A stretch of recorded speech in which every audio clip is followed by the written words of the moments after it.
And he told the children to sit down. Și a adus copiii acolo și le-a spus copiilor ca să se așeze. That God had promised to take care of the orphans. Căci Dumnezeu promisese că are grijă de orfani. And so he prayed and gave thanks for the food. Așa că s-au ridicat și el s-a rugat și a mulțumit pentru mâncare. And someone come running in the orphanage. Și cineva în clipa aceea deodată intră în orfelinat. And said that the bread and milk cart had broken down and they had to get rid of all the bread and milk. Și îi spune lui George Mueller că mașina lăptarului și cel care duce pâinea s-a stricat tocmai în fața orfelinatului și acum trebuie să scape de ce e acolo. The children never went without food. Copiii n-au rămas niciodată fără mâncare. And it was considered the best orphanage in Europe. Și a fost considerat cel mai de succes orfelinat din Europa. God delights to vindicate the confidence of his children. Dumnezeu este încântat ca să arate credincioșia copiilor săi. Prayer. Rugăciunea. Anything is possible with prayer. Orice este posibil prin rugăciune. Martin Luther said this one time. Martin Luther a spus așa odată. Everything must be done in prayer. Absolut totul trebuie făcut prin rugăciune. You think I'm preaching? Voi vă uitați la mine și credeți că eu predic. The battle had to be won in prayer before I ever got in the pulpit. Dar adevărul este că înainte ca să fi venit la ambon, bătălia trebuia câștigată în rugăciune. The work is done on your knees. Lucrarea adevărată este făcută pe genunchi. When you preach, you're just collecting the spoils from the battle already won. Atunci când predici, de fapt nu aduni decât prada de război care deja a fost câștigat. The greatest need is for men and women of prayer.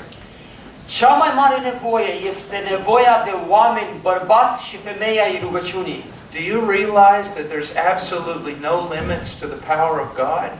Vă puteți da seama, puteți înțelege că nu există limite ale puterii lui Dumnezeu? And that God is willing to do more than you're able to think or ask? Și că Dumnezeu este capabil să facă mai mult decât ceea ce tu te gândești sau chiar îi ceri. But we have not because we ask not. Dar nu avem pentru că nu cerem. Another great important moment in my life. Un alt moment important în viața mea. When I was a young Christian, I would go out into the streets and witness. Când eram tânăr, mergeam pe stradă ca să mărturisesc, să vorbesc cu oamenilor. But I wasn't very courageous. Dar vă mărturisesc că nu eram foarte curajos. I was afraid. Îmi era frică. Because people would make fun of me. Pentru că oamenii se uitau și își băteau joc de mine. And they would laugh. Și râdeau de mine. And one night I came home and I was mad. Și odată m-am dus acasă, m-am întors acasă și eram mâhnit. And I said, God, the apostles had power to preach. Și am spus, Doamne, apostolii au avut putere să predice. They were cowards. They were cowards. Erau lași.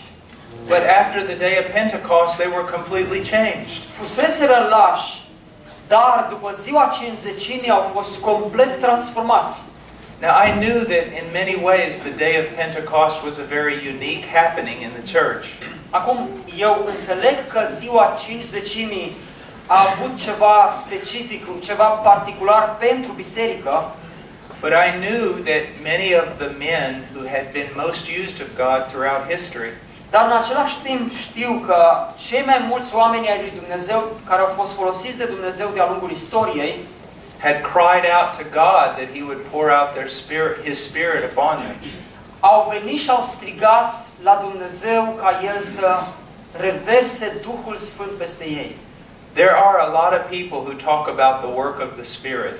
Sunt mulți oameni astăzi care vorbesc despre lucrarea Duhului, but they say a lot of things that aren't true. dar ei spun multe lucruri care nu sunt adevărate. To them, pouring out the Spirit means that they speak in tongues. Pentru ei, revărsarea Duhului Sfânt înseamnă vorbire în limbi, Or that they see visions, sau să aibă vedenii, or that they heal people. sau să vindece oameni. I just wanted to be able to preach the gospel. Eu nu-mi doream decât să fiu în stare să predic Evanghelia. And so I started crying out to God, Așa că am început să strig la Domnul, believing that He was real crezând că El este real and that He could really come and meet with us. și că El realmente vine și se întâlnește cu noi.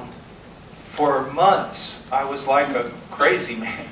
Și vreme de luni de zile simțeam că sunt ca un nebun în căutare. I would do my studies at the university and work as a waiter. Mergeam la universitate, la cursuri, dar în același timp lucram ca și chelner. And then I'd go back to my little apartment and cry out to God all night. Și apoi mă duceam în dormitorul meu și strigam zi și noapte la Domnul. After many months, După multe luni de zile, God came. Domnul a venit, The presence of God.